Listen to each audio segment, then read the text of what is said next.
Olá, gente, como estão todos? Vamos falar hoje do caso Bebedouro, do soldado João Antônio da Silva, sequestrado e roubado por seres rudes e toscos.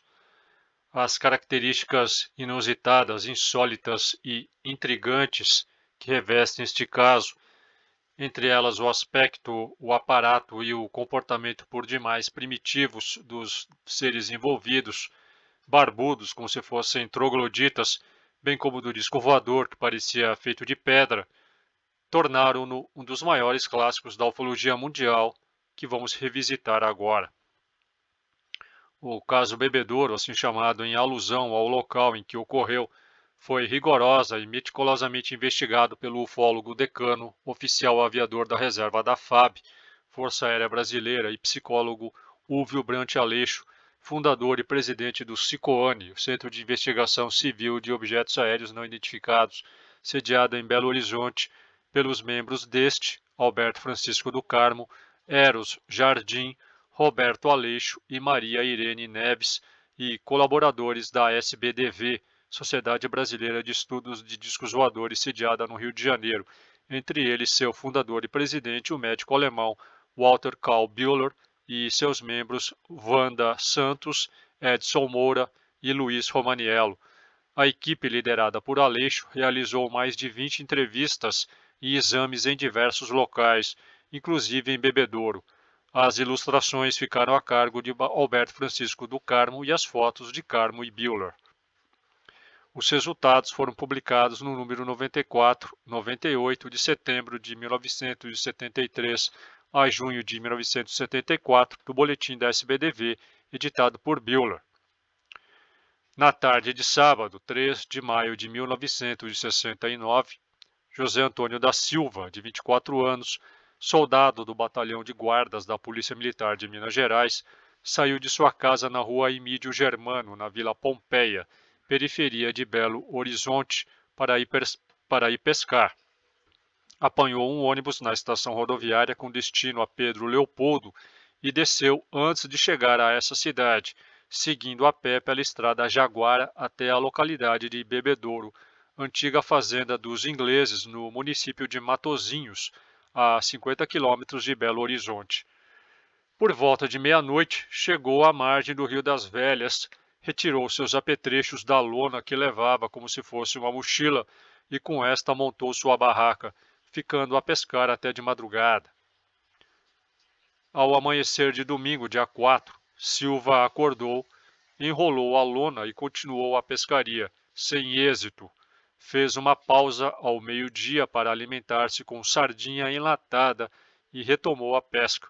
Em torno das 15 horas, olhando para o lado, percebeu vagamente vultos e ruídos às suas costas. Ouviu então um grito parecendo um gemido vindo do fundo do peito, e em seguida percebeu-se atingido nas pernas por uma rajada de fogo, vinda da direção de um vulto parcialmente coberto pelo mato. Sentindo cãibra e adormecimento nas pernas, ajoelhou-se automaticamente na beira da lagoa, soltando no solo a vara de pescar. A rajada parecia de fogo, mas não era, porque não queimou minha perna, disse Silva. Era um feixe de luz esverdeada no centro e avermelhada nas bordas, abrindo-se um pouco a partir do ponto de origem. Em questão de segundos, Silva viu-se ladeado por dois indivíduos pequenos e mascarados que o levantaram pelas axilas, arrastando-o pelo matagal pantanoso por onde caminhavam com muita facilidade. Com seus joelhos arrastando-se pelo chão, Silva desistiu de reagir ao pensar no que lhe aconteceria se um novo jato de luz fosse disparado contra sua cabeça. A 10 metros da lagoa, percebeu por entre o capim alto um terceiro indivíduo idêntico aos seus dois acompanhantes, que não se moveu à sua passagem, ficando para trás.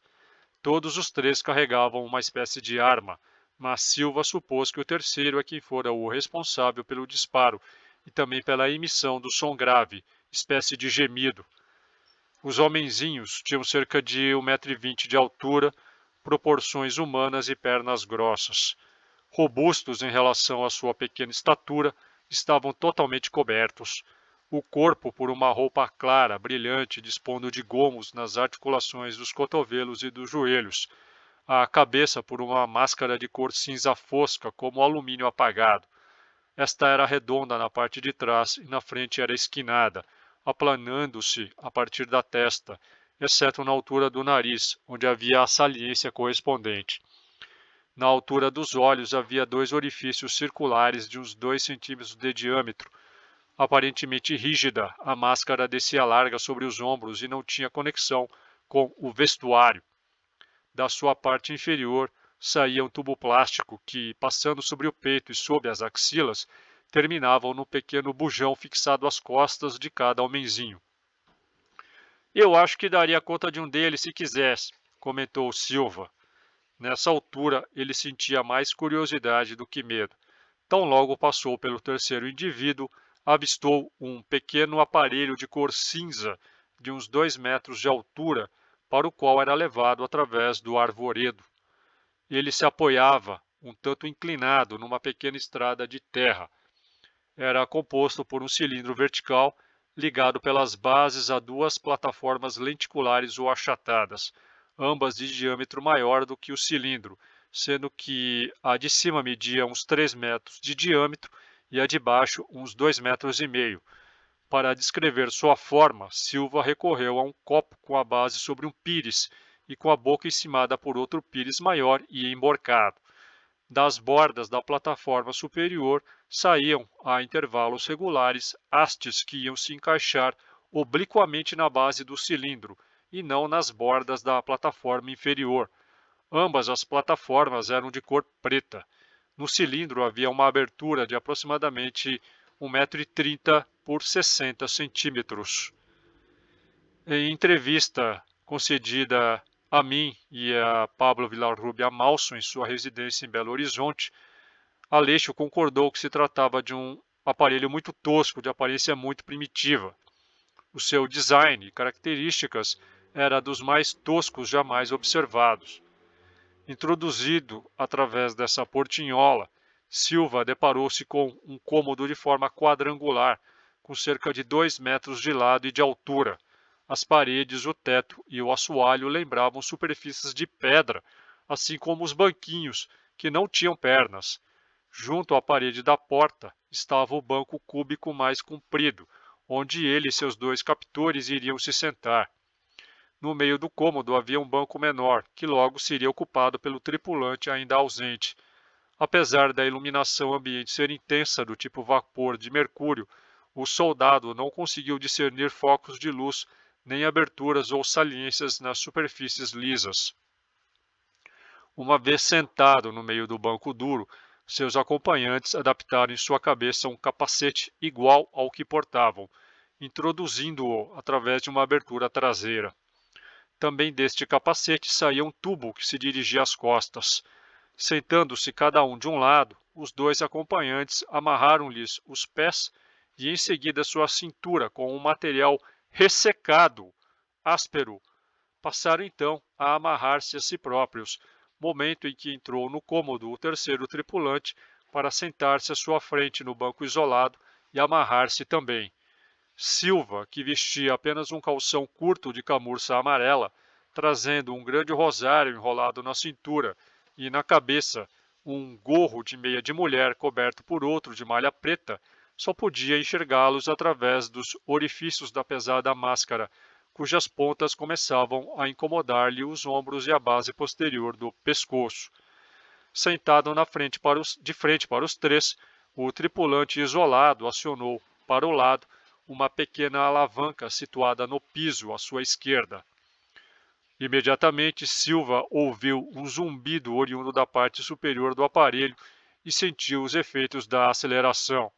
Em seguida, ao ser acionada para cima uma alavanca maior, à direita do piloto, ouviu um zumbido na parte inferior, tendo a impressão de que o aparelho ascendia verticalmente. Logo após a partida, os estranhos começaram a falar animadamente entre si, olhando frequentemente para Silva, que nada entendia. Predominava naquela língua ininteligível o fonema R no final de muitas palavras, que eram pronunciadas de forma rompante, com voz grave e gutural. À medida que o aparelho se deslocava, Silva sentia-se cada vez mais fraco, com dificuldades para respirar e se mover.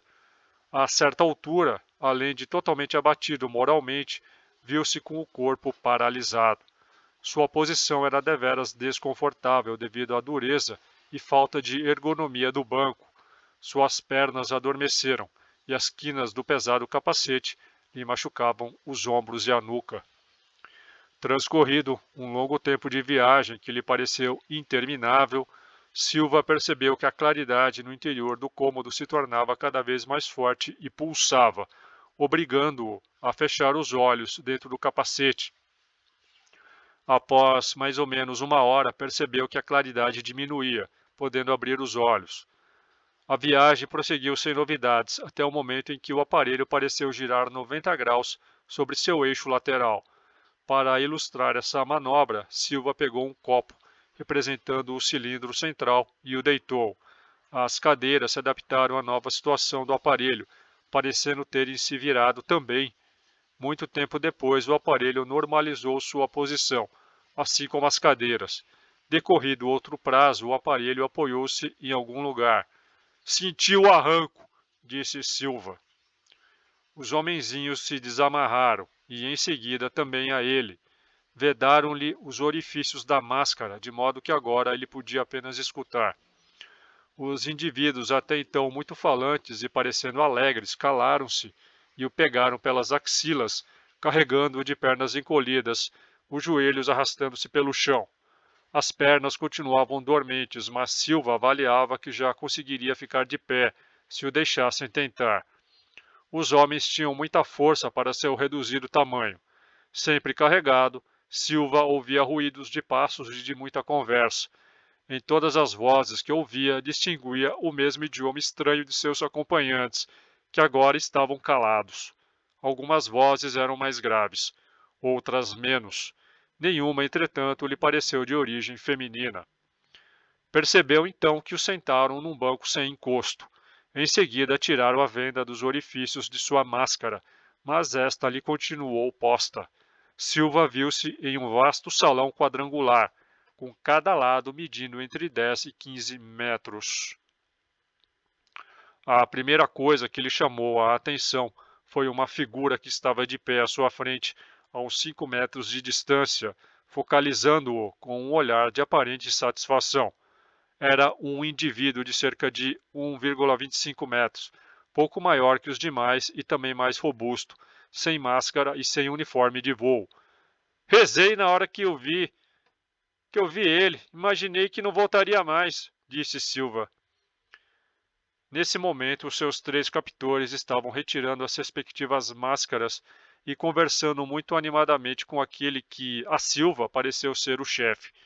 Este era, como os demais, muito cabeludo, cabelos longos, ondulados e avermelhados, ultrapassando os ombros por trás e até a cintura, barba espessa e comprida, chegando à altura do abdômen, sobrancelhas separadas, da espessura de 2 dedos, cobrindo quase toda a testa, pele clara, bem pálida, olhos arredondados, de tamanho superior ao comum, de cor verde, semelhante à da folha que começa a murchar, cavidades orbitais fundas, esclerótica mais escura do que a pele, pupilas escuras.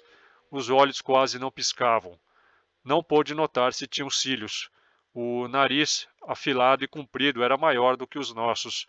As orelhas também eram maiores, eram iguais às nossas na parte de baixo, mas despontadas na parte superior. A boca era larga, de delineamentos humanos, embora mais parecida com as de peixe. Silva não pôde ver se tinham dentes. O homenzinho, rodeado pelos captores de Silva, parecia muito alegre e gesticulava com as mãos ao falar. O medo do soldado foi se atenuando porque o homem parecia bom. Surgindo de sua retaguarda, Silva percebeu que outros indivíduos de aspecto físico semelhante vieram rodear aquele que parecia ser o chefe, chegando a 10 ou 12 o número de homenzinhos presentes em certo momento. Ao surgirem ou desaparecerem de seu limitado campo de visão, faziam-no na direção de suas costas, onde Silva supunha ver uma parede com porta. Não viu essa parede, porque sua posição e a máscara não permitiam.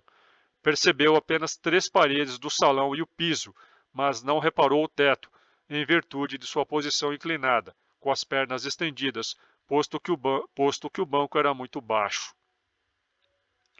Muito mais amedrontado ficou Silva ao notar a seu lado e junto à parede lateral esquerda uma espécie de estrado baixo de pedra, onde jaziam 4 homens desnudos, de olhos fechados e enfileirados, lado a lado, em decúbito dorsal.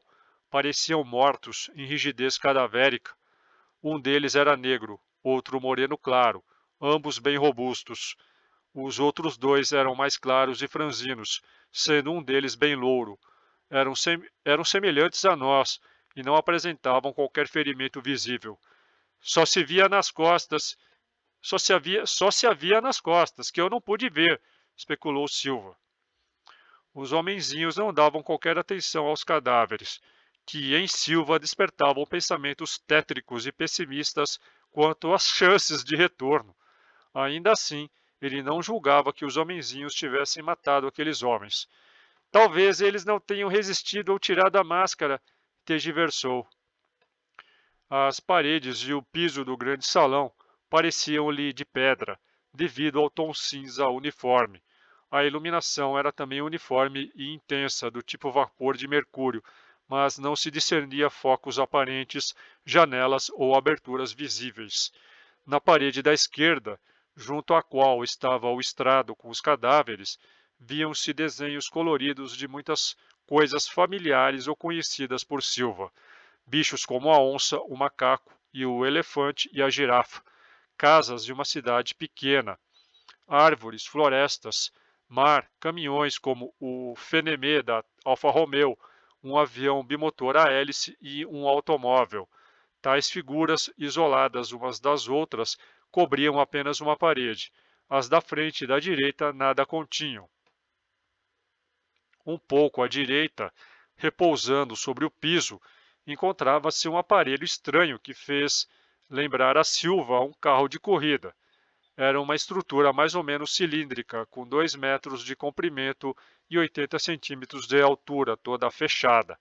De um lado e de outro, nas posições correspondentes às rodas, havia 4 saliências arredondadas que não tocavam o chão e fizeram-lhe lembrar turbinas. Apesar de ter se esforçado, não conseguiu fazer nenhuma ideia sobre a utilidade e o funcionamento daquele aparelho. Cerca de 5 metros à frente de Silva, havia um pequeno banco de forma cúbica e sem pernas, onde o chefe se sentava de vez em quando.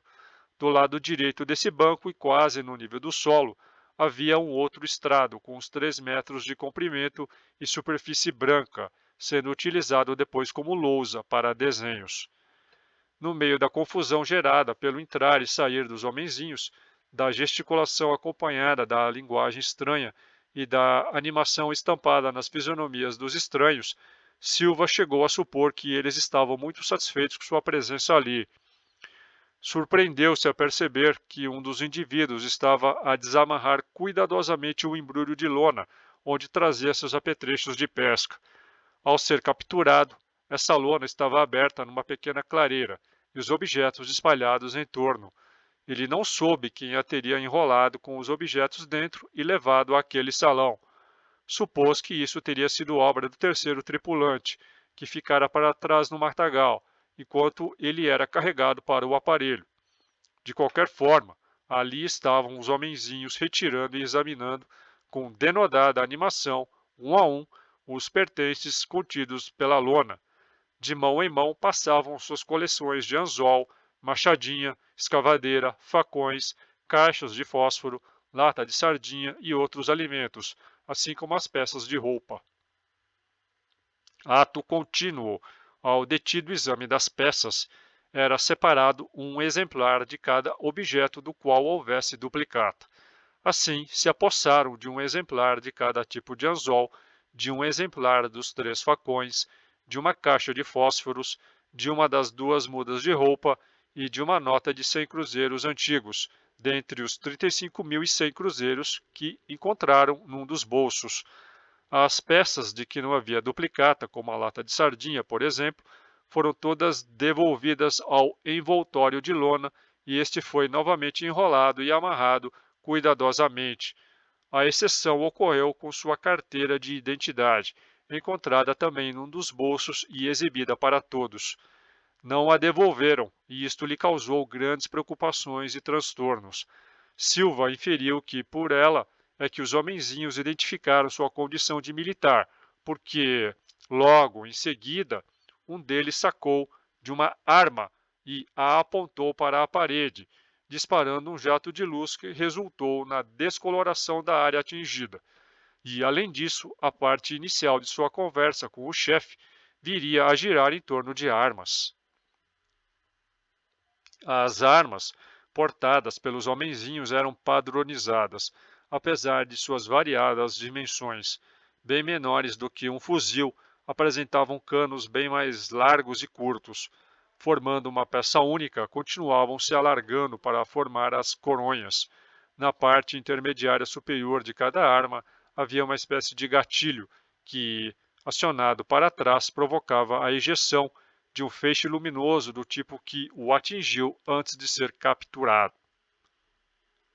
Um dos indivíduos passou aos dedos curtos e grossos do chefe um pequeno objeto cilíndrico e negro que, a seguir, seria por ele utilizado como lápis na lousa clara e lisa a seu lado.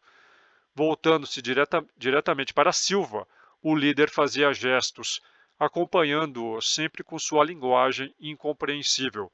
Apontava para o soldado, depois para cima, para baixo, para seus companheiros e para cada conjunto de gestos e palavras. Parecia aguardar uma resposta de Silva. À medida que as tentativas se sucediam, este passou a entender alguma coisa, como sinal para baixo igual à sua terra, sinal para cima igual a este salão ou nossa terra e assim por diante. O entendimento foi aumentando a partir das ilustrações em forma de desenhos toscos feitas pelo líder na lousa branca em reforço às palavras e gestos. No primeiro desenho, um círculo com figuras armadas em torno como sentinelas, Silva denotou um quartel. O líder apontou para as armas do desenho, depois para o soldado, em seguida para baixo e finalmente para cima, tendo Silva entendido que eles desejavam possuir armas das nossas por seu intermédio. O soldado gesticulou negativamente, e pelo modo com que o líder insistia em temas desse tipo, começou a perder toda a esperança de retornar são e salvo. Silva estranhamente se negou terminantemente a revelar outros trechos da conversa que envolveu este tema. Carregando com as duas mãos um cubo, aparentemente pesado e de pedra, aproximou-se do soldado um dos homenzinhos. Um líquido de cor verde escura estava contido numa cavidade piramidal na parte superior do cubo. O líder fez sinal para que ele o tomasse, enquanto um dos subordinados afrouxava-lhe a máscara por detrás, chegando a suspendê-la com certa violência. Silva resistiu e fez sinal negativo. Vendo em seguida que um dos próprios homenzinhos tomava o líquido, resolveu tomar também, porque se sentia fraco e com fome. O líquido tinha cor amargo. A partir desse instante começou a sentir-se melhor, mais animado. Além disso, julgara que passou a entender melhor o que o líder queria dizer. Dentre todos os aspectos abordados, não lhe restaram dúvidas de que aqueles indivíduos estavam insistindo para que ele os auxiliasse em seus propósitos relacionados à nossa sociedade. Manipulando o lápis grosso sobre a lousa horizontal, o líder traçou pacientemente dois grandes círculos lado a lado.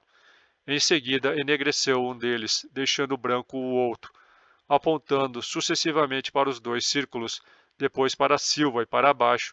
O soldado acabou compreendendo que o círculo branco era correspondente ao dia terrestre e o preto à noite. O líder passou então a esboçar uma série enorme de pequenos círculos de interior branco, relacionando-os por meio de gestos com o círculo branco maior. Pelo abandono da referência ao círculo enegrecido, o soldado compreendeu que os pequenos círculos correspondiam a dias. Ao traçar cada círculo pequeno, o homenzinho fazia uma pausa e chamava, por gestos, a atenção de Silva, que começou a contá-los.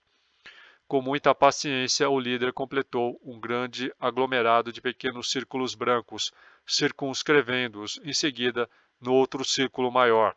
Silva perdeu a conta quando passou de 300 o número de círculos pequenos, mas concluiu que o grande conjunto significava um ano, ou seja, 365 dias. Depois de fazer ao líder um sinal afirmativo, este prosseguiu desenhando mais 9 aglomerados de pequenos círculos, relacionando-os por gestos com o primeiro e chamando a atenção de Silva, que compreendeu tratar-se de um conjunto de 10, pois cada aglomerado estava circunscrito por outro círculo maior.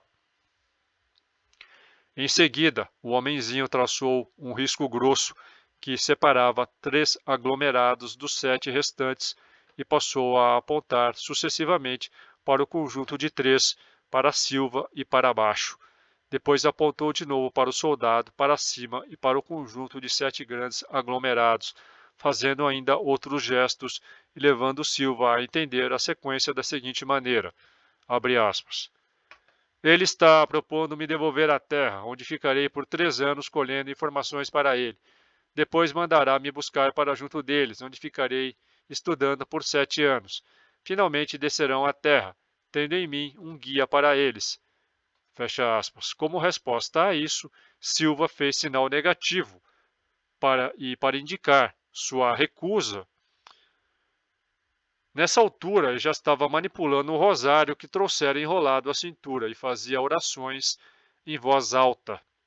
Quando atingiu o quarto mistério do primeiro terço, o líder avançou em sua direção e, pela primeira vez demonstrando irritação, agarrou o crucifixo, arrancando-o. Uma das contas rolou pelo piso e foi apanhada por um dos homenzinhos, que a exibiu aos demais. Da mesma forma, foi exibido o crucifixo, que despertou a curiosidade de todos. Subitamente, e enquanto os homenzinhos se ocupavam com um longo debate, Silva vê surgir quase à sua frente, como se tivesse vindo do nada, uma figura humana que ali se manteve imóvel, com atitude firme e amigável, e que agora olhava e falava para ele em português muito claro. Silva concluiu que aquela visão era exclusiva dele, pois, apesar de sua posição favorável, não era aparentemente percebida pelos homenzinhos, que continuavam discutindo entre si cada vez mais irritados. A figura era nitidamente a de um homem de aproximadamente 1,70 m de altura, magro, pele clara e corada, olhos claros, barba e cabelos compridos, alourados. Sua roupa escura descia até os pés descalços. Tinha mangas largas, gola revirada e uma espécie de corda branca e grossa na cintura, com um nó e 2 extremidades pendentes, como fosse uma batina de frade. Silva, que até aquele momento se sentia angustiado e sem esperança, sentiu alívio com a presença daquele que identificou como pessoa boa, um dos nossos, e principalmente viu-se animado com certas revelações oriundas daquela visão.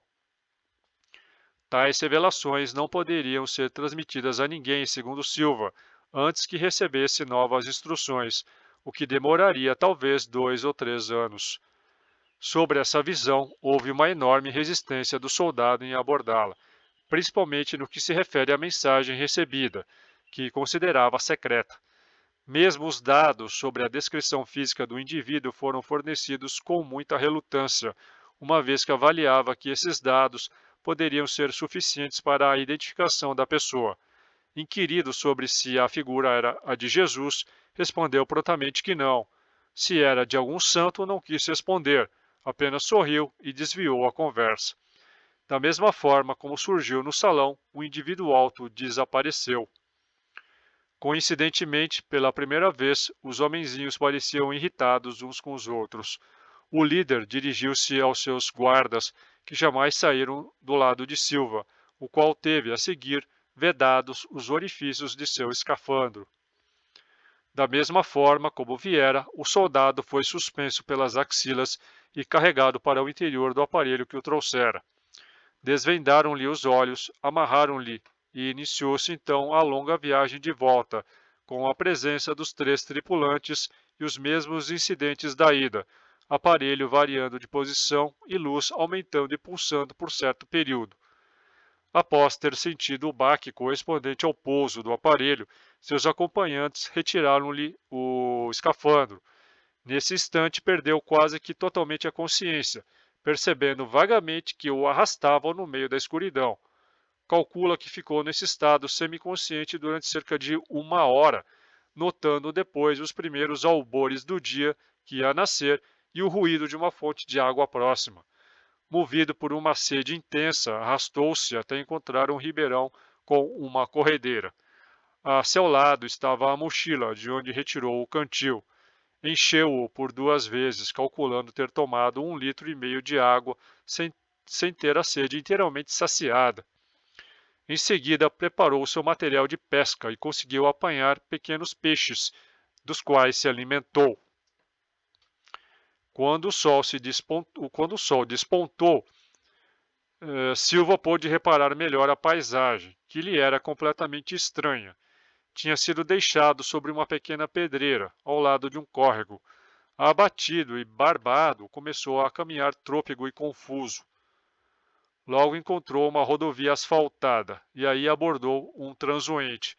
Perguntando-lhe que local era aquele, foi informado estar a 32 quilômetros de Vitória, capital do Espírito Santo, justamente na rodovia que a liga ao estado de Minas Gerais. Demonstrando espanto ante essa informação, perguntou que dia era aquele. Desta vez, quem se espantou foi o transeunte, que lhe respondeu ser 9 de maio, sexta-feira. Fazendo mentalmente os cálculos, Silva concluiu que ficara ausente 109 horas, ou 4 dias e meio. A defasagem entre o tempo gasto durante a sua estada junto aos extraterrestres de 24 a 28 horas em relação ao tempo transcorrido na Terra só poderia ser explicada pela lei da dilatação do tempo, segundo a teoria da relatividade de Einstein. Informando-se a respeito da direção de Minas Gerais, passou a caminhar pela estrada, absorto em seus pensamentos e preocupado como iria justificar sua ausência, já que certamente ninguém iria acreditar em seu relato. Chegou a aventar a alternativa de embrenhar-se no mato e tentar sobreviver longe da civilização, consumindo frutas e peixes. A despeito dessas ideias, continuou caminhando. Em várias oportunidades, rejeitou caronas de motoristas que paravam ao perceberem a dificuldade de seu andar. A perna direita estava mais afetada e parecia inchada na altura do joelho. Além disso, havia 3 feridas abertas nos ombros e abaixo da nuca, provocadas pela fricção do capacete. Finalmente foi vencido pelo cansaço e aceitou uma carona, que o deixou perto da cidade de Colatina, Espírito Santo, a 32 quilômetros de Vitória, capital do Espírito Santo, e a 360 quilômetros de Belo Horizonte. Evitou cuidadosamente revelar sua história e pretextava estar cumprindo uma promessa quando lhe perguntavam algo.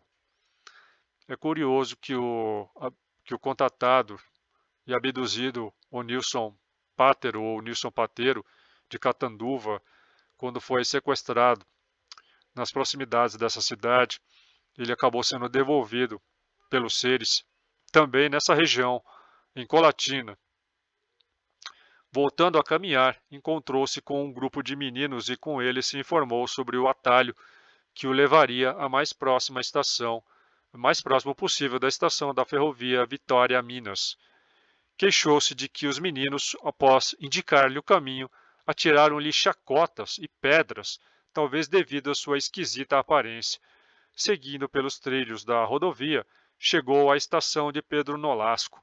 Ali parou, informando-se com o agente sobre o próximo trem para Belo Horizonte. Como o trem demoraria muito, ficou na estação conversando com o agente com quem fez camaradagem, chegando depois a visitar a casa deste, onde conheceu sua esposa e filhos e se alimentou. Encontrou-se também com um sitiante vizinho que lhe ofereceu serviço, que não aceitou. Grato pelo tratamento que recebera, deu ao agente um dos 2 facões que lhe sobraram. Além disso, financiou a passagem de um jovem que não tinha dinheiro para pagar. Os homenzinhos tinham devolvido ao bolso de sua calça 35 mil cruzeiros antigos, do total de 35.100.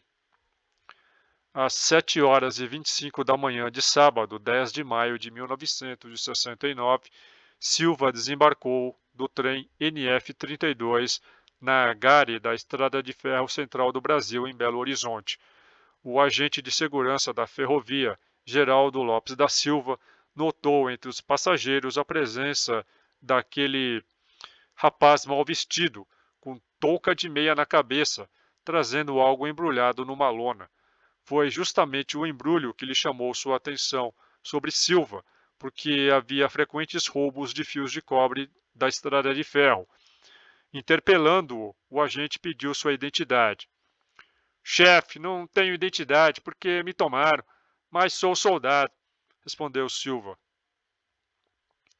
O agente continuou insistindo e o recolheu a uma das salas da estação, onde passou a examinar o conteúdo de sua mochila. Nesta encontrou material de pesca, de alimentação e peças de vestuário. Pressionado pelo agente, Silva disse que tinha uma história para contar e identificou-se como ordenança do Major Célio Ferreira, subcomandante do Batalhão de Guardas da Polícia Militar de Minas Gerais. Após ouvir a história várias vezes, em busca de contradições, o agente acabou por aceitá-la, apesar de sua estranheza. Chamou a reportagem da Rádio Guarani, que o entrevistou rapidamente. Em seguida, Silva foi encaminhado ao seu quartel. Impressionado com o profundo abatimento físico do rapaz, o major Célio Ferreira isolou-o em sua própria residência por 24 horas, proporcionando-lhe alimentos, remédios e repouso. Na manhã do dia 11, domingo, o soldado subiu o morro de sua casa com muita dificuldade para finalmente juntar-se aos seus familiares. Estes o perceberam emagrecido, queimado de sol, barbado e manco de uma perna. Sua ausência de quase uma semana os deixara aflitos, pois Silva nunca passara tanto tempo fora de casa, sem aviso. O próprio Major Ferreira chegou a mobilizar subordinados para irem à sua procura no dia anterior à sua chegada. Na noite do dia 11, o Cicoane realizou a primeira entrevista com Silva, durante a qual este insistiu muito para que fossem com ele ao local do rapto, porque ali provavelmente achariam ainda um peixinho nadando entre rochas, nas quais ficara preso quando ele, já saciada a fome, o devolveu à água. Disse então que o agente ferroviário o reconheceria e lhes mostraria o facão recebido de presente. A partir daquela data, inúmeras outras entrevistas se sucederam sem que houvesse variações significativas em seus relatos ou em seu comportamento. Uma semana após o seu retorno, foi feita uma reconstituição de cena no próprio local da ocorrência em Bebedouro. Do conjunto das entrevistas, Aleixo traçou um perfil de Silva.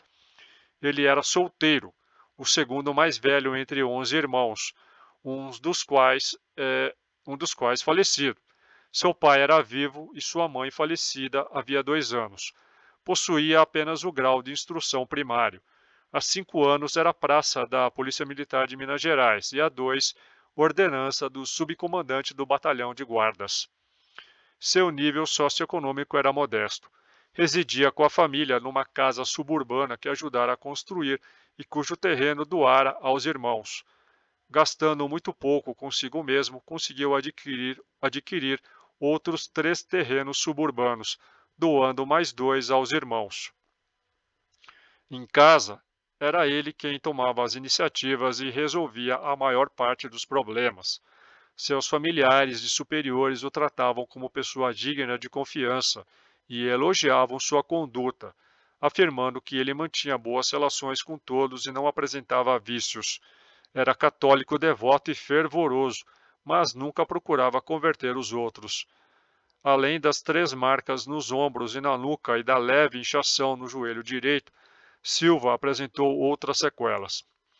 No dia em que retornou, seus familiares e superiores notaram-no emagrecido, queimado de sol, com a barba por fazer e abatido. Notaram também dificuldade no seu caminhar e inapetência e ouviram suas queixas quanto à prisão de ventre, que perdurou uma semana. Durante o mês subsequente ao primeiro relato, os pesquisadores igualmente ouviram suas queixas relativas à ardência na vista, diminuição da acuidade visual e dores abdominais intermitentes, abrangendo uma definida faixa transversal inferior do ventre. A manifestação desse sintoma era acompanhada de dor de cabeça na região frontal e de acentuada ardência nos olhos, que chegavam a lacrimejar. Disse ele que tal sensação nos olhos era semelhante à que sentiu dentro do aparelho, quando a luz interna tornou-se mais intensa, pulsando. Silva estava convencido de que sua acuidade visual piorara após a experiência. Quando os pesquisadores sugeriram que ele se deixasse examinar no hospital militar, respondeu que não tomaria tal providência para evitar que fosse interpretado como desejoso de faltar ao trabalho. No decorrer do tempo, todos os sintomas foram se atenuando e desaparecendo. Na manhã de 26 de maio, Aleixo e Luiz Romaniello se dirigiram a Bebedouro, acompanhados por Silva. Da Polícia Militar compareceram o coronel Jaci Praxedes, o major Célio Ferreira, o capitão Éden e o tenente Vitorino. Os dois primeiros, respectivamente, comandante e subcomandante do batalhão de guardas. Feito o levantamento do local com cobertura fotográfica, o incidente foi minuciosamente reconstituído pelo soldado, desde o episódio inicial do rapto, à margem do rio, até sua introdução no aparelho cilíndrico. Em todas as circunstâncias, as reações do soldado foram consideradas firmes e condizentes com o relato feito anteriormente. Ao ensejo, os pesquisadores aproveitaram para sondar superficialmente os raros habitantes da área sobre a presença de objetos aéreos estranhos. Um menino referiu-se a um aparelho que, a grande altura, parecia um guarda-chuva deslocando-se em silêncio. No trajeto de retorno, ao notarem em Silva uma expressão taciturna, procuraram saber dele os motivos para tanto. Após muita resistência, ele respondeu que se preocupava com a possibilidade de o líquido verde ingerido no salão tê-lo colocado sob o domínio dos homenzinhos, já que estes o haviam procurado de novo, desta vez no quintal de sua residência. Acrescentou que por volta da meia-noite de 21 de maio estava deitado quando teve o súbito impulso de dirigir-se ao quintal para cuidar de suas cabras. Os três homenzinhos, envergando seus uniformes de voo, encontravam-se ali imóveis a olhar para ele. Numa reação automática, Silva entrou em casa e trancou a porta, sem nada falar ou ouvir. Indagado por que reagiu dessa maneira, Silva respondeu, abre aspas, então o senhor acha que eu vou trabalhar contra a minha gente? Fecha aspas. Dando a entender que os homenzinhos poderiam representar uma ameaça a todos, mostrava-se disposto agora a encontrar-se de novo com eles para tentar esclarecer o assunto. De qualquer forma, estava certo de que o mundo corria grande perigo, sem saber de onde este partiria. Este perigo lhe fora revelado pelo indivíduo louro, de aparência amável, que lhe surgiu misteriosamente no salão, à revelia dos homenzinhos. O perigo envolvia toda a humanidade e possivelmente incluía a intervenção de seres desconhecidos, além de outras calamidades. Entretanto, esse risco seria afastado se a humanidade mudasse o seu comportamento. Numa entrevista posterior, tão logo Aleixo chegou à casa de Silva, este tomou a iniciativa de interpelá-lo nos seguintes termos, abre aspas, professor, até hoje o senhor me tem feito perguntas e eu tenho respondido. Hoje sou eu quem precisa fazer perguntas para o senhor responder. Reagindo ao sinal afirmativo de Aleixo e demonstrando dificuldade em encontrar as palavras adequadas, Silva perguntou, existe aparelho que não é aparelho? Aleixo pediu-lhe que reformulasse a pergunta. Ele tentou e não conseguiu. Pediu-lhe então para dizer o que tinha em mente ao fazer tal pergunta.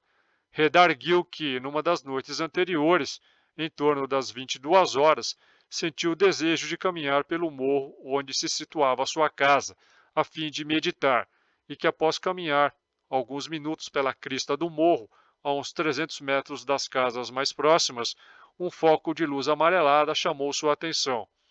Essa luz vinha descendo obliquamente do lado da Serra do Curral, sul de Belo Horizonte, em sua direção. Sem fazer ruído, diminuiu sua marcha e parou a uns 10 metros de distância, passando a fazer pequenos movimentos verticais e laterais a alguns metros do solo.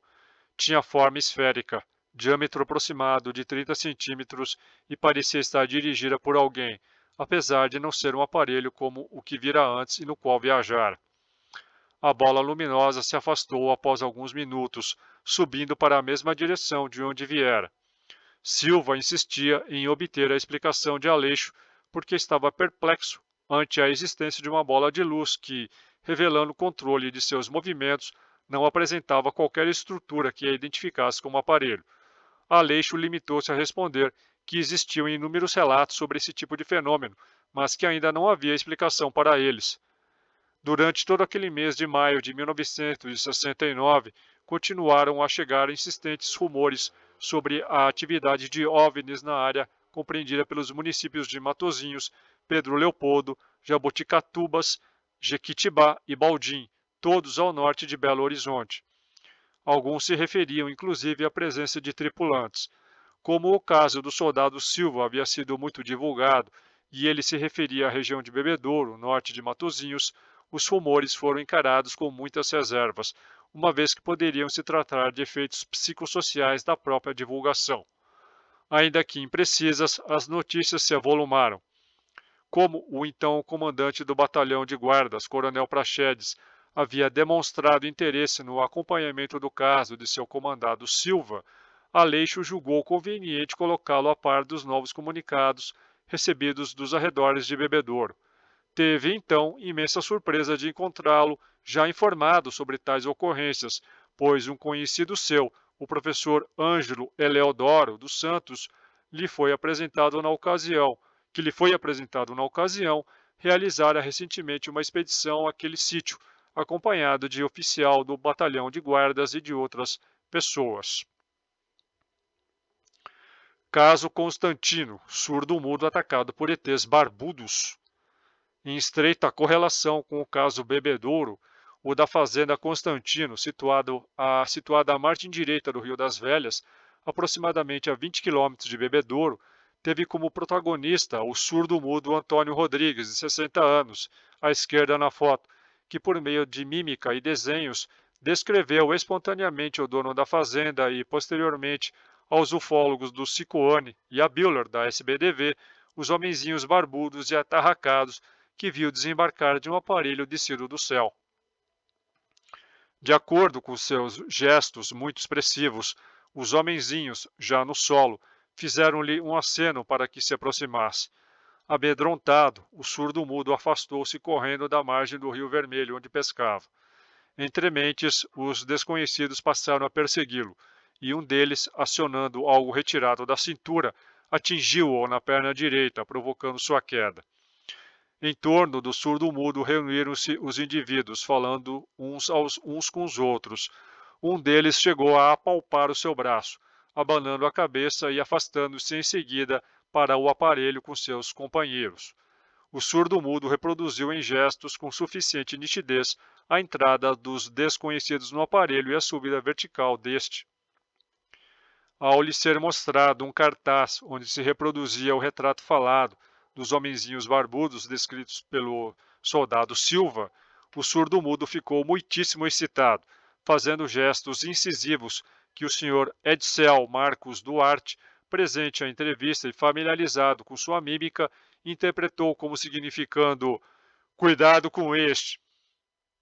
Os detalhes coincidentes entre os casos Bebedouro e Constantino, ocorridos quase à mesma época, ganham realce quando se leva em consideração o isolamento cultural do surdo-mudo, que, além de suas deficiências sensoriais, residia em pleno mato, tendo pouquíssimo contato com a civilização e com os meios de comunicação. Ainda que lhe fossem acessíveis os meios de comunicação e ele tivesse conhecimento prévio do caso do soldado, isso não explicaria as coincidências, uma vez que a imprensa divulgou o caso do soldado de modo falho e completamente errôneo. O Vilbrante Aleixo falou sobre o caso Bebedouro mais de 30 anos depois, na entrevista que nos concedeu.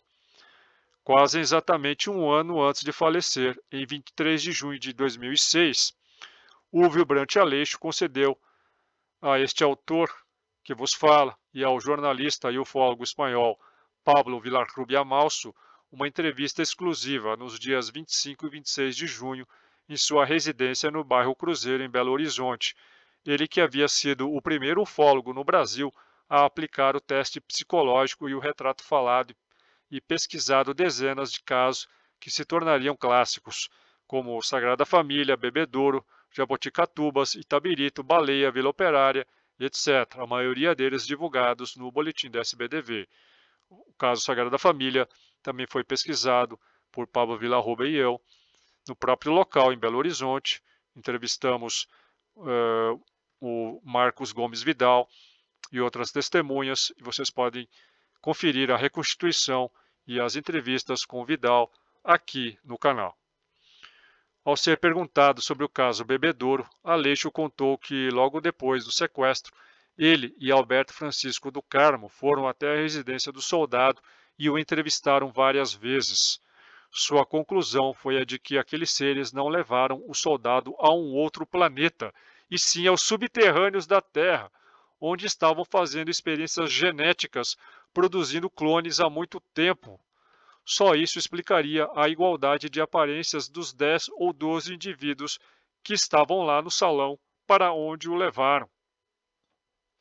Aleixo desconfiava que esses seres do Rio das Velhas pertenciam a uma classe inferior. Seriam meros seres executivos que não conheciam necessariamente os propósitos dos maiorais, dos que estariam no comando, que Aleixo chamava de incorpóreos.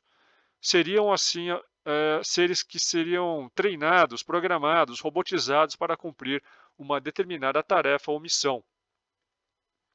Reafirmou Aleixo que esses seres, abre aspas, não são humanos, mas ao mesmo tempo não são seres biológicos que vêm de outro planeta.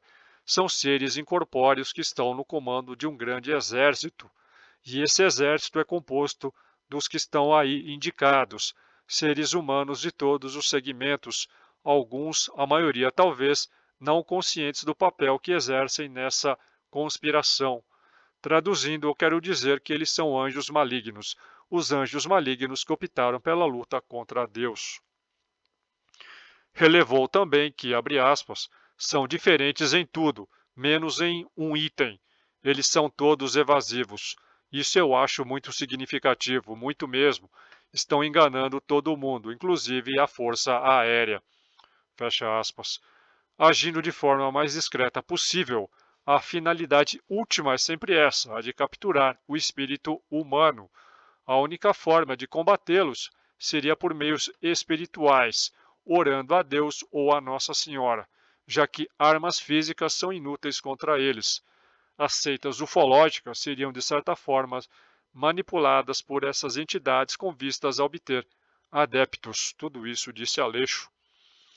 Em maio de 1999, Aleixo já havia surpreendido a comunidade ufológica, mormente aqueles que encaravam a presença dos ufonautas com benevolência e esperança ao divulgar, durante o 18º Congresso Brasileiro de Ufologia em Belo Horizonte, uma mensagem alertando quanto ao fato de que a humanidade corria um perigo de incomensurável e inédita magnitude, contra o qual não havia defesa capaz de contê-lo.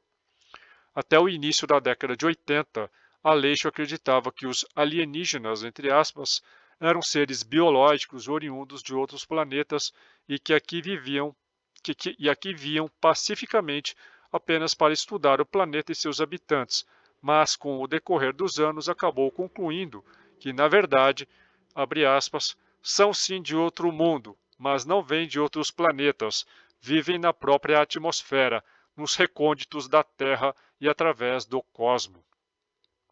Esses seres enganadores, mentirosos, furtivos e subversivos têm grande poder sobre os elementos da natureza em macro e microescala, incluindo a mente humana. Conhecem o comportamento humano desde os primórdios da humanidade e estão, mais do que nunca, atualizando esses conhecimentos para agregar mais agentes ao seu exército e atuar de forma mais eficaz no momento apropriado. Seu exército, composto de forças extra-humanas e incorpóreas no comando de forças humanas, humanoides e animalescas, cada uma com missões compatíveis com suas potencialidades, mas todas orientadas para a consecução dos objetivos estratégicos do comando, estaria se organizando para atacar em massa e ostensivamente. Se seus ataques no plano físico ainda eram esporádicos e realizados de maneira furtiva, o eram para que a sua verdadeira identidade e propósito não fossem descobertos e divulgados, evitando assim que a humanidade se mobilize para combatê-los pelo único meio eficaz que lhe resta, o espiritual. Não seria de admirar, pois, que os agressores em potencial tenham o máximo de cuidado em mascarar suas intenções e ações, uma vez que, nos conflitos interindividuais, intergrupais e internacionais, o fator surpresa sempre teve relevância por motivos óbvios. Seus agentes estariam infiltrados em todos os níveis e segmentos da sociedade humana, a maior parte atuando inconscientemente e cegamente. A maior ambição desses seres é, abre aspas, a posse do espírito humano, que, por ser imortal, é a joia mais preciosa de todo o universo. A maneira mais eficaz de se realizar isto é fazer com que os homens, cegos pelo ódio generalizado, destruam prematuramente seus corpos, mediante matança maciça, entregando-lhes seus espíritos. Assim, o ataque ostensivo e maciço dos ufonautas viria tão somente para complementar a destruição do homem pelo próprio homem na próxima guerra mundial, que eles próprios incentivam e alimentam ao difundir seus conhecimentos sobre armas de destruição em massa, inclusive os relativos à engenharia genética. Nessa vasta conspiração encabeçada pelos alienígenas, estamos todos coroados por cima, pelos lados e por baixo, por uma organização de combate sob comando de seres imateriais e invisíveis, imortais e malignos. Pior ainda, muitos seres humanos já estão sob comando deles. Aleixo arremotou a entrevista, vaticinando que quem viver, verá. Você pode ouvir aqui no canal a entrevista completa que fizemos com o Aleixo, e no meu Patreon você também pode conferir a transcrição desta entrevista. E torne-se meu patrono no Patreon e tenha acesso a todo esse material e a centenas de conteúdos exclusivos. Dê um like, compartilhe, inscreva-se, torne-se membro e me siga nas minhas redes. Valeu e até mais.